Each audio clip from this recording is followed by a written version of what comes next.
বিশ্বের আকাশে শুরু হয়েছে নতুন এক নীরব শক্তির লড়াই। এই লড়াইয়ে শুধু ক্ষেপণাস্ত্র বা ট্যাঙ্ক নয়, ভবিষ্যৎ নির্ভর করবে অত্যাধুনিক যুদ্ধ বিমানের ওপর। বিশ্বের বড় শক্তিগুলো যখন গোপনে নিজেদের নতুন প্রজন্মের যুদ্ধবিমান তৈরি করছে, ঠিক তখনই নতুন করে আলোচনায় এসেছে তুরস্কের তৈরি যুদ্ধবিমান কান। সামরিক বিশ্লেষকদের মতে এই যুদ্ধবিমান সফল হলে শুধু ইউরোপ নয়, এশিয়ার আকাশ শক্তির ভারসাম্যেও বড় পরিবর্তন দেখা যেতে পারে।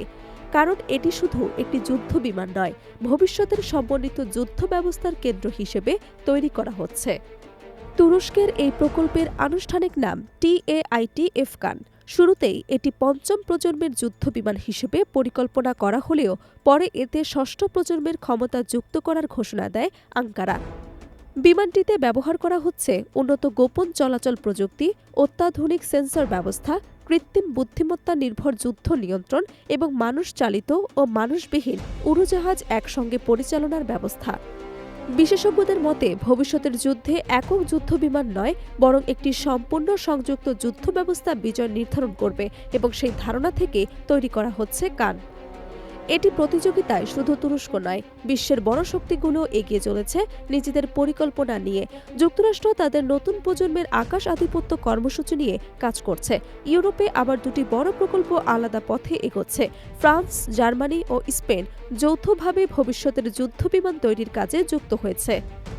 অন্যদিকে যুক্তরাজ্য, ইতালি ও জাপান একসঙ্গে আরেকটি বড় প্রকল্প নিয়ে কাজ করছে। কিন্তু বাজেট সমস্যা, শিল্প খাতের ভাগাভাগি এবং রাজনৈতিক মতভেদের কারণে ইউরোপের প্রকল্পগুলো বারবার ধীরগতির মুখে পড়ছে। এই পরিস্থিতিতে তুলনামূলকভাবে দ্রুত অগ্রগতি দেখাচ্ছে তুরস্ক। সম্প্রতি কান যুদ্ধবিমানের নতুন নমুনা উন্মোচন করেছে তুরস্ক। একই সঙ্গে ইন্দোনেশিয়ার সঙ্গে ৪৮টি বিমান সরবরাহের চুক্তি হয়েছে। পাকিস্তানের সঙ্গে যৌথ উৎপাদনের পরিকল্পনা ঘোষণা করা হয়েছে। সৌদি আরবের অংশগ্রহণ নিয়েও আলোচনা চলছে। ফলে এই প্রকল্প এখন শুধু একটি যুদ্ধবিমান তৈরির কাজ নয়, বরং একটি বড় সামরিক অংশীদারিত্বের ভিত্তি হয়ে উঠেছে। বিশ্লেষকদের মতে এই প্রকল্প সফল হলে তুরস্ক প্রথমবারের মতো উচ্চ প্রযুক্তির যুদ্ধবিমান রপ্তানিকারক দেশের তালিকায় উঠে আসতে পারে।